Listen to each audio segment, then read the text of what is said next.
January 24th, 1943. A warehouse near King's Cross Station, London. The cold cuts through the walls. No heat, no light, just shadows and rats. In a corner, slumped against crumbling brick, is a man, 34 years old, Welsh. His name is Glyndwr Michael. His lips are blue, his skin yellow, jaundiced. Beside him, scattered on the concrete, are pieces of bread, crusts, smeared with zinc phosphide, rat poison. Whether he ate them knowing what they contained, or simply thought they were discarded food, nobody will ever know.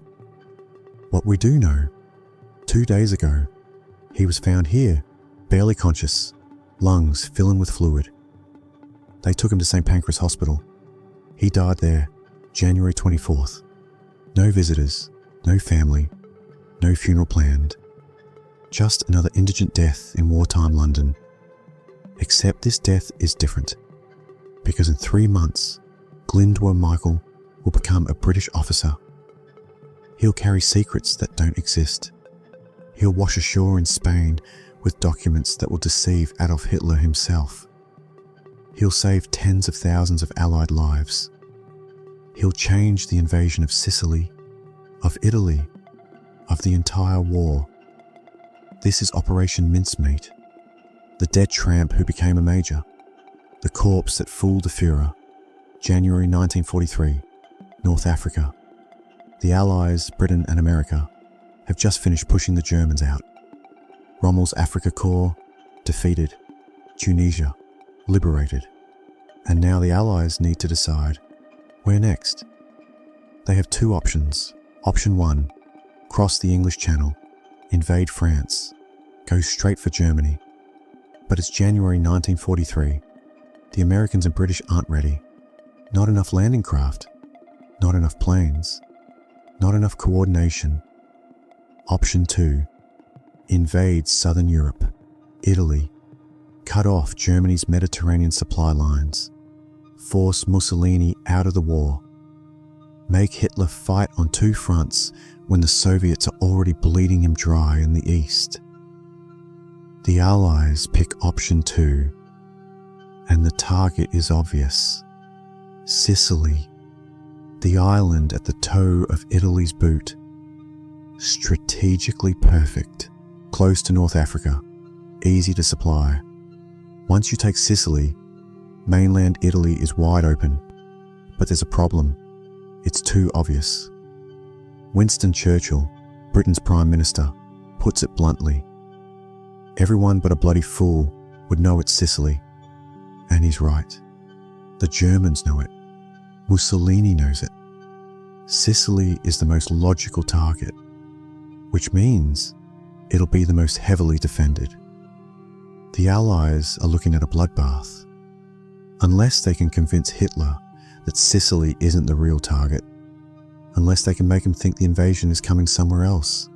Greece, Sardinia, the Balkans, anywhere but Sicily. That's where British intelligence comes in. And they have an idea. A crazy, morbid, almost impossible idea. An idea that starts with a dead body.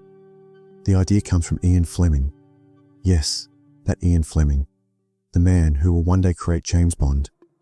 In 1943, he's a lieutenant commander in British naval intelligence.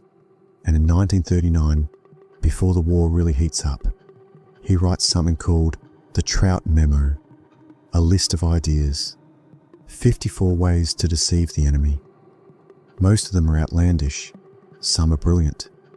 And one of them is this: get a dead body, dress it as a military officer, put false documents on it, drop it somewhere the enemy will find it, make them think it's a courier who died in a plane crash. Let them discover the documents. Let them believe they've intercepted Allied plans and watch them move their troops to the wrong place. On paper, it sounds like fiction, like a plot from a spy novel. But that's exactly what Fleming is, a novelist. And in wartime, sometimes fiction is the best weapon. 1943. 2 men are assigned to make Fleming's idea real. First, Ewan Montagu, barrister, a lawyer, Jewish, sharp, meticulous, works for British naval intelligence. Montague is the kind of man who thinks 3 steps ahead, who sees every angle, who constructs narratives so detailed they're bulletproof. He's perfect for this job because this job requires building a lie so convincing that even the most paranoid intelligence officers in the world will believe it. Second, Charles Cholmondeley, pronounced Chumley, an RAF officer assigned to MI5, eccentric, creative, a bit whimsical, the ideas man. Where Montague builds the structure, Cholmondeley provides the imagination. Together, they're tasked with creating a person who doesn't exist and convincing Hitler he was real. They name the operation Mincemeat, Montague's choice. His sense of humour, by his own admission, has become somewhat macabre, because that's what the body is. Meat, dead meat, to be used, to be dropped in the ocean, to be bait. But first, they need a body. And not just any body. It has to be someone who died recently. Someone whose cause of death won't be immediately obvious when examined. Someone who could plausibly have drowned or died in a plane crash at sea. Someone with no family, no friends, no one who will ask questions.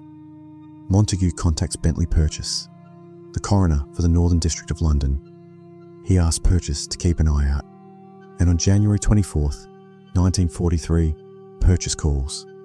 He's found someone, Glyndwr Michael, born January 4th, 1909, Aberbargode, South Wales, a coal mining town. His father, Thomas, worked the mines, and when Glyndwr was 15, his father committed suicide, hung himself. We don't know why, but that's when Glyndwr's life starts falling apart. He tries to work, gardener, labourer, odd jobs, but nothing sticks. His mother dies when he's 31, no siblings to speak of, no close relatives, and by 1943, Glyndwr has drifted to London, homeless, living on the streets, sleeping in abandoned buildings, scrounging for food, and on January 22nd, 1943, in a warehouse near King's Cross, Glyndwr finds bread, crusts. He doesn't know they're laced with zinc phosphide, rat poison. He eats them. Maybe he was starving and didn't care. Maybe he thought they were just old bread someone threw out. Or maybe, some historians speculate, he knew exactly what they were. Suicide, like his father. The poison causes pulmonary edema, fluid in the lungs. Glyndwr is found barely alive, taken to St. Pancras Hospital. He dies 2 days later, January 24th, 1943, 34 years old. No next of kin, no friends, no funeral planned, just another homeless man who died in the cold. Except Bentley Purchase sees something else. He sees opportunity. He calls Ewan Montague, and Montague comes to the morgue to inspect the body. It's not perfect. Glyndwr is thin, malnourished, doesn't look like a well-fed British officer. Montague hesitates, but Purchase reassures him. He doesn't have to look like a field officer, Purchase says, only a staff officer. Someone who works behind a desk, someone who wouldn't be in peak physical condition. And the cause of death? The phosphorus poisoning causes the exact same symptoms as hypothermia and drowning. Fluid in the lungs. Perfect. This is the body. Glyndwr Michael is about to become someone else. Montague and Cholmondeley get to work. First, the name. William Martin. Captain, Acting Major, Royal Marines. A rank that's senior enough to carry sensitive documents, but not so senior that the Germans would have heard of him. Next, the date of birth. March 29th, 1907. Older than Glyndwr, but plausible. Then, the backstory. This is where it gets intricate, because for the Germans to believe Major Martin was real, every detail has to be perfect. They create pocket litter, the small random things people carry, a photograph, Pam, Major Martin's fiancée. Except Pam doesn't exist either. She's Jean Leslie, a clerk at MI5, 23 years old. Montague asks her if they can use her photograph. She agrees. She doesn't know yet that thousands of copies will be made, that her face will be examined by German intelligence, that for decades afterward, people will ask her what it felt like to be engaged to a dead man who never existed. Years later, she'll say it was surreal to know that your photograph was in the pocket of a corpse, that enemy agents studied your smile, tried to determine if you were real. She was. The engagement wasn't. They write love letters, from Pam to Martin, affectionate, slightly awkward, the kind of letters a real couple would write. I do think, dearest, that seeing people like you off at railway stations is one of the poorer forms of sport. One letter reads, I shall find it much easier to say goodbye to you in a letter. Intimate, real, the kind of thing you keep in your wallet. They include a receipt for an engagement ring, £40, from a London jeweller. They add a stern letter from Martin's father at Lloyd's Bank, mentioning an overdraft. Because real people have debts and family tensions. A theatre ticket stub from April 22nd. The show, Strike a New Note, a popular West End musical. The ticket places Martin in London, just days before his supposed death. A bill from his tailor, overdue, £4, 3 shillings. Every detail designed to build a life, to make Martin feel lived in, worn, real. And then, the crucial part, the documents. 2 letters, both fake, but written by real people. The first letter is from Lieutenant General Sir Archibald Nye, Vice Chief of the Imperial General Staff, to General Sir Harold Alexander, Commander of British forces in North Africa. Nye writes the letter himself, opens with, My dear Alex, friendly, informal, the kind of letter generals actually write to each other. The letter discusses troop movements, mentions Greece as the upcoming invasion target, talks about using Sicily as a feint, a diversion, to make the Germans think that's where the real invasion is. But it's all lies. Sicily is the real target. Greece is the feint. But the letter is written so convincingly, so casually, that it looks genuine. The second letter is from Lord Louis Mountbatten, Head of Combined Operations, to Admiral Andrew Cunningham, Commander-in-Chief of the Mediterranean Fleet.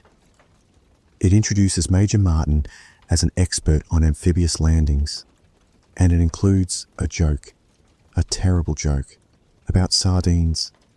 Mountbatten writes, he might bring some sardines with him. They are on points here. Sardines. Sardinia. Get it?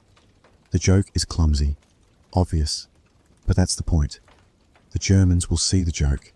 They'll think, Sardinia, that's the other target. And they'll believe it, because bad jokes make documents feel real. The letters are sealed in envelopes, placed in a black leather briefcase. The briefcase is attached to Major Martin's wrist by a chain, because couriers carrying sensitive documents handcuff briefcases to their wrists. That's protocol. Everything has to look like protocol. Next, the uniform.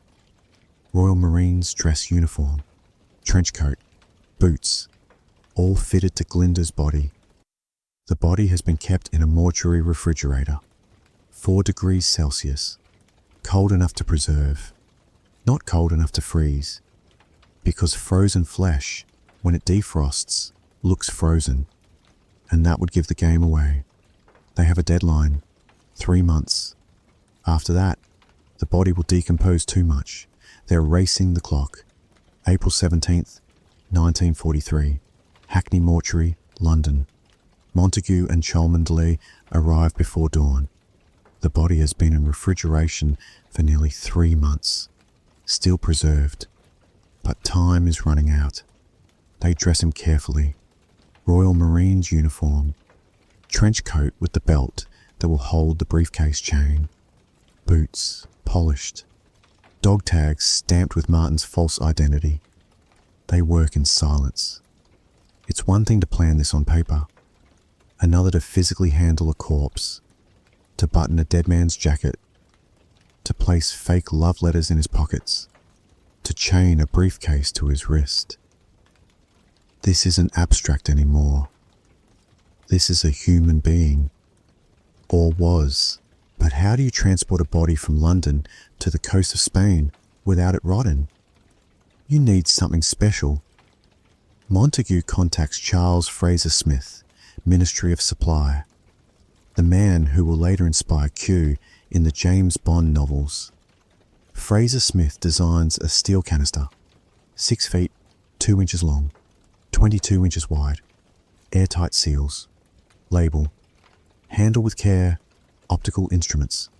Inside, dry ice, blocks of frozen carbon dioxide. They pack it around the body. The sublimation keeps everything at the perfect temperature. Cold enough to preserve, not cold enough to freeze and leave telltale ice crystal damage in the tissues. The canister is welded shut. April 19th, 1943.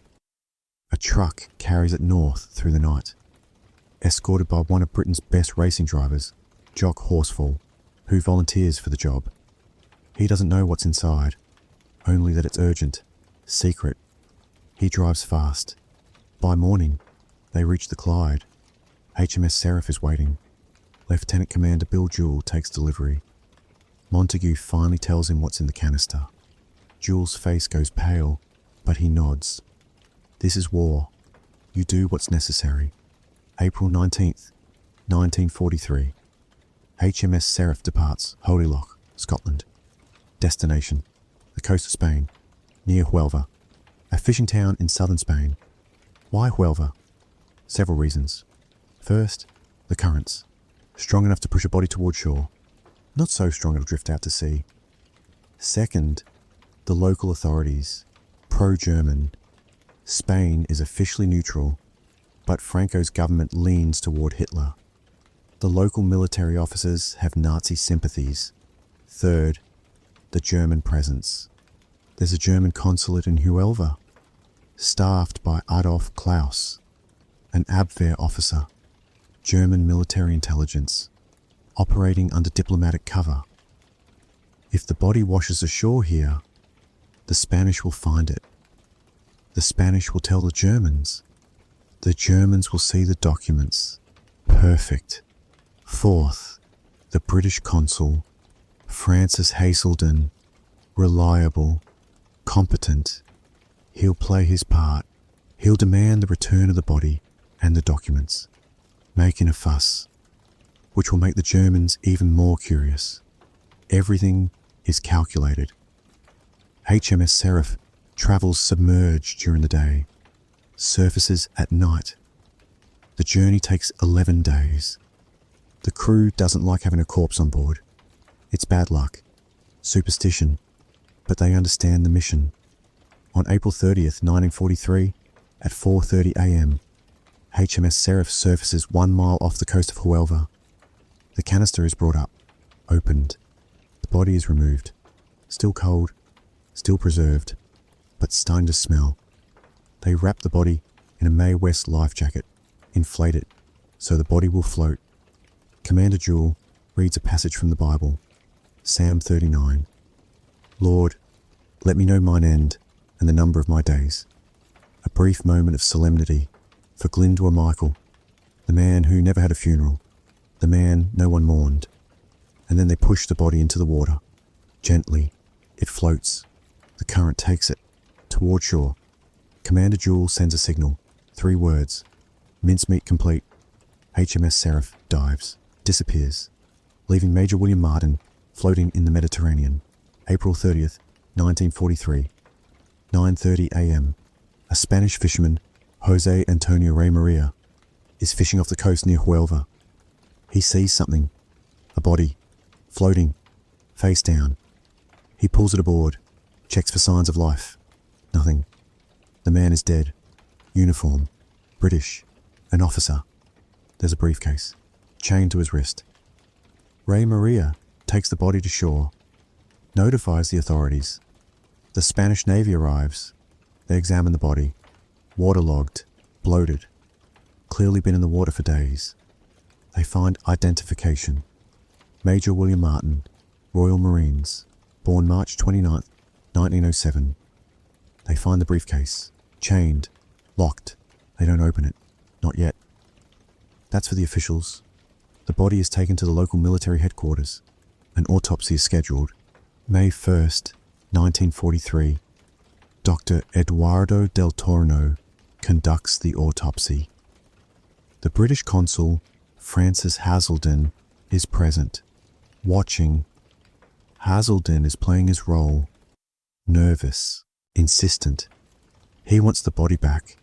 He wants the documents back immediately. The Spanish are polite, but slow. They need to follow procedures. Del Torno examines the body. Cause of death, drowning. Asphyxiation due to immersion. The lungs are full of fluid. Exactly what you'd expect from a drowning victim. He doesn't detect the phosphorus. Doesn't look for it. Why would he? This is a plane crash victim. That's the assumption. The autopsy concludes. The body is released for burial. But the briefcase, that stays with the Spanish military. The briefcase is taken to Colonel Jose Lopez Barroso, local military intelligence. He opens it, carefully. Inside, letters, sealed envelopes, official correspondence, between British generals. He reads them, or rather, he has them carefully opened, photographed, resealed, and then read. This is intelligence gold, and Barroso knows exactly what to do with it. He contacts the Germans. Adolf Klaus, the Abwehr officer, May 2nd, 1943. Klaus arrives, examines the documents. His hands are shaking. He can't believe what he's seeing. Personal letter from General Nye to General Alexander. Details about the upcoming invasion. Greece, the Balkans, Sardinia as a secondary target. Sicily mentioned only as a diversion. Klaus immediately sends a telegram to Berlin, to his superiors in the Abwehr. He uses the word unbedenklich, genuine, beyond suspicion. The documents are real. May 9th, 1943. The briefcase and documents are returned to Francis Hazelden, the British consul. He thanks the Spanish, profusely. He ships the briefcase back to London, to Montague. Montague examines it, under ultraviolet light. He can see where the envelopes were opened, carefully, steamed open, photographed, resealed. The Spanish didn't just glance at them, they copied them, sent them to the Germans, exactly as planned. Montague exhales. It worked. The bait was taken. Now they have to wait to see if Hitler swallows it. May 14th, 1943. A meeting room in Berlin. The air is thick with cigarette smoke and tension. Adolf Hitler sits at the head of the table. Across from him, Grand Admiral Karl Dönitz, head of the German Navy. Dönitz has just returned from Italy. He met with Mussolini, and now he's briefing Hitler on the Mediterranean situation. Hitler leans forward, interrupts. His voice is sharp, certain. The planned offensive, Hitler says, tapping the table for emphasis, will be directed mainly against Sardinia and the Peloponnesus. Greece, not Sicily. Dönitz hesitates. Mussolini thinks Sicily. The Italians are convinced. But Hitler waves him off. The Duce is mistaken, Hitler insists. The documents they intercepted from Spain are too specific, too detailed. The letter from British High Command mentions Sicily only as a diversion, a feint to draw attention from the real targets, Greece and Sardinia. It makes sense. The Balkans provide raw materials, oil, chrome, bauxite. Losing Greece would be catastrophic. Hitler's paranoia about the Balkans, his fear of losing those resources, plays directly into the deception. He's been told exactly what he already suspects, and that's why he believes it completely. Dönitz records the meeting in his diary, word for word. Hitler's orders are immediate, absolute. The 1st Panzer Division moves from France to Greece. 7 infantry divisions from Italy to Greece. 10 more divisions to the Balkans. Sardinia's defences are doubled. Torpedo boats are redeployed from Sicily to the Aegean. Naval mines are laid in Greek waters. And Rommel, one of Germany's finest commanders, is sent to take charge in Greece. All of this, based on letters found on a dead man who never existed. Hitler has swallowed the bait, completely, and here's the genius of it.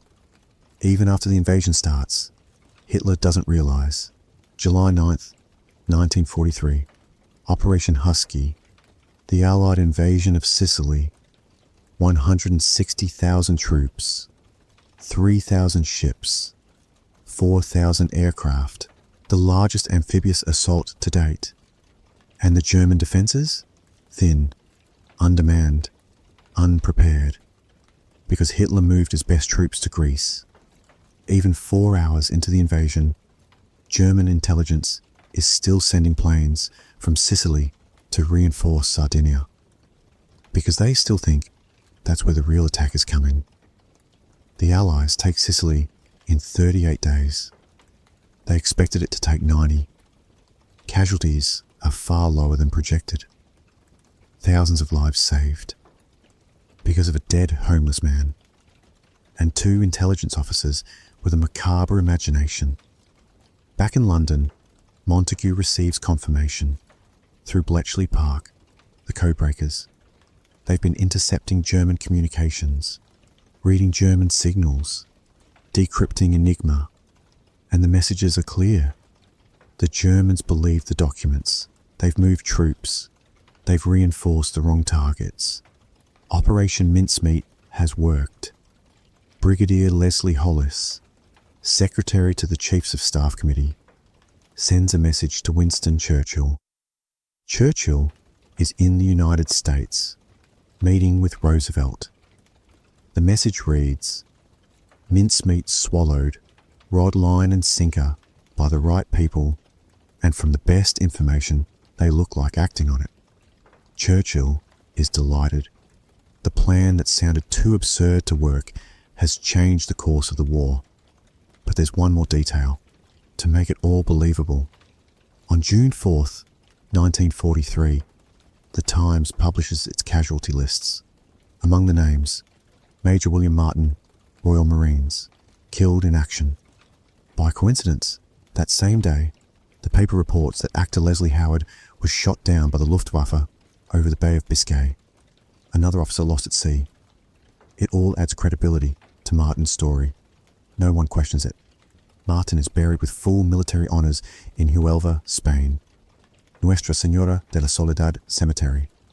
His gravestone reads, William Martin, born 29th of March 1907, died 24th April 1943, beloved son of John Glyndwr Martin and the late Antonia Martin of Cardiff, Wales, dulce et decorum et pro patria mori, R.I.P. Sweet and fitting it is to die for one's country, except Martin never existed, and the man in the grave died homeless, hungry, and forgotten. For decades, the identity of the body was kept secret. Montagu refused to reveal it. In 1953, he published a book, The Man Who Never Was, a bestseller. It became a film in 1956. The story captivated the world, but Montagu never named Glyndwr Michael. He only said the man was a bit of a ne'er-do-well, and that the only worthwhile thing that he ever did, he did after his death. Harsh words, but that was the world's view of Glyndwr, a homeless drifter, a nobody, someone whose life had no value until it did. In death, 1996, Roger Morgan, an amateur historian in London. He's going through newly declassified files in the Public Record Office, wartime documents, previously secret, and he finds a name, unredacted, probably by accident. Glyndwr Michael, born January 4th, 1909, died January 24th, 1943. This is the body, the man who never was. Morgan digs deeper, finds records in Wales, birth certificate, father's death, mother's death, the sad trajectory of a life that ended in a warehouse. And in 1998, the British government officially confirms it. The Commonwealth War Graves Commission updates the gravestone in Huelva. A new line is added. Glyndwr Michael served as Major William Martin, RM. Finally, after 55 years, the man who saved thousands of lives gets his real name back.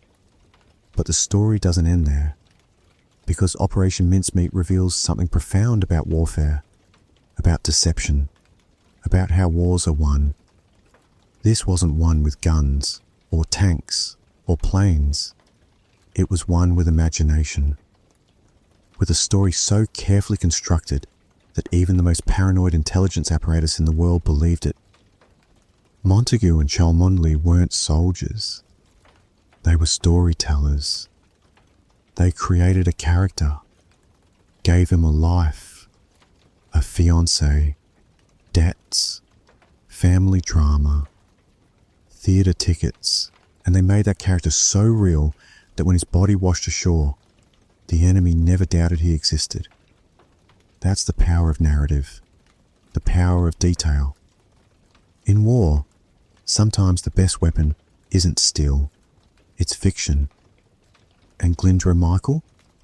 Montagu called him a ne'er-do-well, someone whose only worthwhile act came after death. Harsh, dismissive. The words of a man who saw Glyndwr as a tool, not a person. But look at what Glyndwr actually did. A vagrant, 34 years old, no family, no prospects, found dying in a warehouse, rat poison in his system, the kind a death society barely notices, a paragraph in a coroner's report. And yet, in death, Glyndwr became Major William Martin. He carried documents that deceived the most paranoid military intelligence service in the world. He made Hitler blink. He helped save tens of thousands of Allied soldiers who would have died on the beaches of Sicily.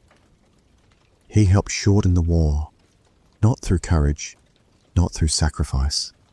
He didn't volunteer. He didn't know. But it happened anyway. Historian Ben McIntyre put it perfectly. Glyndwr Michael is possibly the most unlikely hero of the entire Second World War. Not because of what he did in life, but because of what his death accomplished. A body that the world had already written off became the key to victory. That's not nothing. That's everything. And Montagu's words, dismissive as they were, reveal something about how we value people. We look at someone like Glyndwr, poor, homeless, struggling, and we see failure, disposable. But remove him from Operation Mincemeat, and thousands more die. The invasion fails. The war drags on. One life, one body, changed all of that. There's a lesson here, about value, about worth. The world looked at Glyndwr Michael and saw nothing. A homeless man, a failure, someone disposable. Even Montagu, the man who used his body, dismissed him. But in the end, Glyndwr Michael did something no general, no admiral, no politician could do. He fooled Hitler. He changed the course of the war, not because he was extraordinary, but because, in death, he became exactly what the Allies needed. Ordinary, believable, real. Operation Mincemeat succeeded because it understood something fundamental. The best lies are built on truth. The documents were fake, but the details were real. The emotions were real. The pocket litter, the love letters, the debts, the family tensions, all real, because that's how people live. Messy, complicated, imperfect. And when the Germans saw those details, they didn't see a deception. They saw a man, a real man, who died carrying secrets, and they believed. That's the art of deception. Not line big, but line small, making the small details so convincing that the big lie becomes unquestionable. And the consequences? Sicily falls, August 17th, 1943. The Allies control the island. Mussolini is overthrown, July 25th, 1943. The Italian Grand Council votes him out. The king has him arrested. Italy's grip on the war is broken. And the Germans? They're forced to divert resources, to defend Italy, to fight on yet another front. The Eastern Front suffers. The Soviets push harder. By 1944, the Allies are ready to invade France. D-Day, June 6th, 1944. And the road to Berlin is open. None of this happens without Sicily. And Sicily doesn't fall so easily without Operation Mincemeat, without the deception, without the corpse. Glyndwr Michael died on January 24th, 1943. Homeless, alone, forgotten. 3 months later, his body changed the course of history. He was buried under a false name, honoured as a man who never existed.